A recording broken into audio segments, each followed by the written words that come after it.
tersangka secara rekan-rekan media, baik media cetak maupun online. Pada kesempatan ini kita akan melakukan kegiatan siaran pers tentang penangkapan dan penahanan tersangka perkara atas dugaan tindak pidana korupsi, penyimpangan pembayaran royalti oleh CP Jasa Andika Raya dalam penjualan batu bara sebagai penerimaan negara bukan pajak (PNBP) oleh penyidik tindak pidana khusus Kejaksaan Tinggi Kalimantan Timur. Untuk sesi selanjutnya mungkin untuk penjelasan secara detailnya akan disampaikan dari Pak Hafiz langsung. Waktu dan tempat saya serahkan. Terima kasih pada rekan-rekan sekalian. Pada sore hari ini yang dapat kami sampaikan adalah bahwa pada hari Jumat tanggal 11 Juni 2021 sekitar pukul 00 bertempat di Desa Wabulung, Kecamatan Nenggaro, Nenggaro Seberang, Kabupaten Kota Nenggara, tim dari Intel Kejaksaan Agung bersama-sama dengan Intel Kejaksaan Tinggi, penyidik Khusus Kejaksaan Tinggi Kaltim dan dibantu oleh Intel Nenggaro berhasil menangkap PSK inisialnya H. Setelah penangkapan, tim membawa tersangka ke kantor tindak pidana khusus untuk diperiksa apakah yang bersangkutan benar atau tidak atas nama H identitasnya. Tadi pagi telah dilakukan pemeriksaan awal dan siang tadi juga didampingi oleh pengacara, diperiksa berkenaan dengan tindak pidana penyimpangan pembayaran royalti oleh PT CP JAR. Selanjutnya penyidik berpendapat sesuai dengan pasal 21 KUHP, tersangka dikhawatirkan melarikan diri, merusak barang bukti dan mengulangi perbuatannya. Penyidik berpendapat untuk dilakukan penahanan. Jadi tersangka ditahan selama 20 hari ke depan sejak tanggal 11 Juni sampai tanggal 30 Juni. Yang dilanggar pasal 2 dan pasal 3 Undang-Undang Korupsi.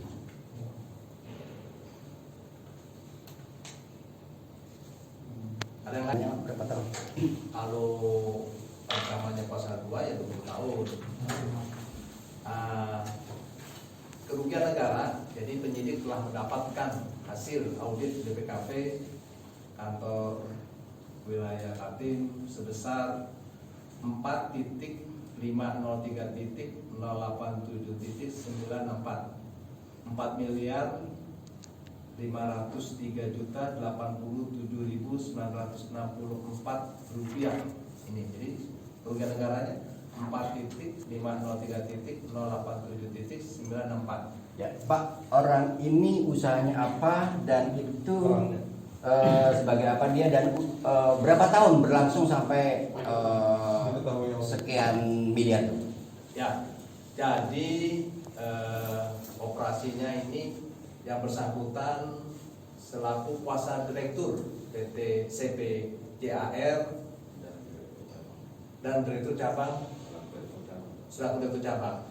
Mohon teman-teman media karena ini masih ajas praduga bersalah, CP-nya jangan ditulis itu ya. Ini tambang perusahaan apa, Pak?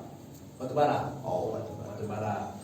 Nah, setelah kami periksa waktu itu yang bersangkutan sebagai saksi, kami tetapkan berdasarkan dua alat bukti yang cukup menurut penyidik, kami tetapkan sebagai tersangka tanggal 19 Mei 2020. Jadi perkara ini hampir 1 tahun ya, hampir 1 tahun. Nah, ketika jadi tersangka, kita berusaha panggil lagi, tunggu panggil lagi, yang bersangkutan tidak datang. Karena tidak datang, kita cari dan kita tangkap kemarin. Ya, maksudnya tadi pagi kita tangkap. Berapa lama pemeriksaan Pak? Seberapa lama pemeriksaan sebelum jadi tersangka? Kita periksa itu sebagai saksi bulan tahun 2020, bulan Mei. Berarti sempat diperiksa sebagai saksi? Sebagai saksi. Cuma selanjutnya dalam pemeriksaan berikutnya nggak pernah datang gitu, Pak ya? Ya, setelah ditetapkan sebagai tersangka tanggal 19 Mei 2020 ditetapkan sebagai tersangka, kita panggil lagi yang bersangkutan tidak hadir. Jadi itu paksa itu tadi Pak, kemarin. Ya, kalau penangkapan itu upaya paksa. Kemarin ya Pak penangkapannya? Ya, sebenarnya kemarin tadi pagi ya. Yang Dini hari. kosong-kosong itu. Dini hari. Ya. Ditangkap di mana Pak? Jadi gini, penyidik Khusus Kejaksaan Tinggi menyurat kepada Intel Kejaksaan Agung, Kejaksaan Agung melakukan pemantauan pergerakan yang bersangkutan. Hasil pergerakan itu diketahuilah pada tadi pagi yang bersangkutan ada di suatu titik. Nah, tim dari Kejaksaan Agung bersama-sama dengan Intel dengan Khusus dan dibantu oleh Intel Tagarong menangkap yang bersangkutan. Alhamdulillah yang bersangkutan kooperatif tidak melawan. Kalau yang bersangkutan melakukan perlawanan, kami jadi mudah menangkap dan membawa yang bersangkutan ke kantor Kejaksaan Tinggi Kaltim. Ditangkap di rumah Pak? Ya, di rumah. Pak, bisa dijelaskan Pak, dua alat bukti itu apa aja Pak? Ya, keterangan saksi, keterangan saksi, keterangan dari BPKP, hasil kemudian ahli dari BPKP. Jadi ketika penyidik menetapkan tersangka, penyidik tidak sendirian. Artinya penyidik berkoordinasi dengan auditor, dalam ini adalah BPKP selaku auditor kerugian negara. Nah, biasanya kita gelar perkara dengan auditor, ada persoalannya ini, konteks kerugian negara ini dihitung kerugian negara kita telah sebagai tersangka. Pak, tadi itu ada Bapak bilang ada berpendapat tersangka itu merusak barang bukti Pak ya? Bukan ini, jadi kami penyidik, ya, penyidik hari ini berpendapat bahwa tersangka ditahan 20 hari ke depan. Apa alasan penahanannya? Sesuai dengan pasal 21 KUHP, dikhawatirkan tersangka melarikan diri, dikhawatirkan tersangka merusak barang bukti, dikhawatirkan tersangka akan mengulangi lagi gitu. Karena ini tambangan batu bara yang ada di pedalaman. Kita kan nggak tahu. Jadi ini bahasa sederhananya adalah pemalsuan data kadar batu bara gitu. Jadi izinnya itu misalnya batu bara misalnya 7, yang dapat izinnya adanya 6, tapi yang ditambang itu kadarnya 7, tapi yang dilaporkan kadarnya 3. Ada selisih harga kan? Ada selisih harga. Nah disitulah kami menganggap bahwa perbuatan ini melanggar tindak pidana korupsi gitu. Jadi negara dirugikan, seharusnya yang bersangkutan itu menyetor royalti 4 miliar sekian, ternyata kurang gitu. Karena kadarnya tadi yang ditambah kadarnya 7, tapi yang dilapor kadarnya 3. Sederhananya gitu. Lokasi penambangannya sendiri di mana Pak? Di Tenggarong. Daerah Kukar ya? Ya. Tenggarong. Itu tambang batu bara sudah berdiri sejak tahun berapa Pak? Beroperasi. Operasionalnya sejak kapan ya? Operasional. Baru aja tadi. Sudah lama. Sudah lama. Oh. Tapi yang kita sidik itu kegiatan 2019. 2019 ya? Ya, yang kita sidik 2019. Karena kalau 2018, 2017 barang bukti sudah nggak ada kan? Iya hilang. Tidak hilang barang buktinya gitu. Kita dapat barang buktinya itu 2019. Kan barang sudah jalan nih, kalau ekspor impor sudah jalan gitu kan.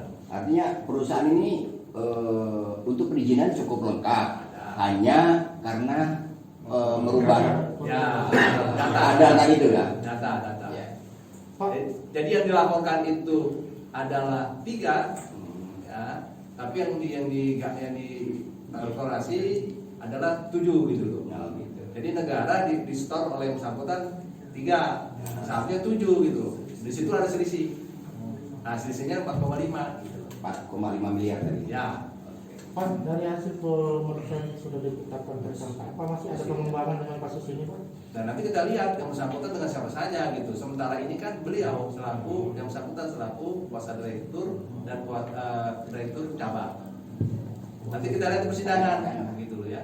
Karena sebenarnya kan pertanggung jawab pidana itu tidak semua. Artinya gini, kalau saya melakukan pencurian, tetapi anak saya misalnya ikut menikmati itu tidak apa, karena saya terutama juga enggak gitu. Nanti kita lihat. Kalau misalnya yang melakukan tindak pidana, apa pegawai yang melakukan tindak pidana kan enggak. Bisa saja di belakang itu ada siapa. Nanti kita pelajari bersama ya, kita pelajari siapa main behind yang bersangkutan gitu ya. Selain tersangka Pak, apa ada saksi lain yang sudah diperiksa Pak? Sudah. Berapa banyak Pak? Yang sudah diperiksa saksi sebanyak 18. 18. 18 Pak. Termasuk ahli ya, termasuk ahli BPKP dan ahli itu kita periksa. Pak, karena praduga bersalah mungkin bisa ada kasih komentar terhadap tersangka atau kuasa. Gimana? Karena praduga bersalah Pak untuk perkembangan berita kami Pak. Oh ya, nanti silakan wawancara dengan PPH langsung. Jadi gini, kita kan menganut asas praduga bersalah, artinya seseorang tidak dilakukan seluar putusan. Jadi hak-haknya tersangka kita jamin. Misalnya didampingi oleh pengacaranya ada. Kalau tidak punya pengacara kami siapkan gitu. Atau nanti tersangka minta dihadirkan saksi yang meringankan atau ahli yang meringankan kita siapkan gitu ya. Dan bahasa tadi jangan juga trial by the press. Artinya tadi karena nama inisialnya nggak ditulis nama inisial. Makanya saya tadi baik juga tolong teman-teman inisialnya adalah H hotel dan CP-nya juga JAR gitu. Jadi jangan di kalau nanti teman-teman browsingnya silakan, dan kalau kami tidak boleh gitu ya karena ini berkaitan dengan CP gitu. Cukup ya. Terima kasih.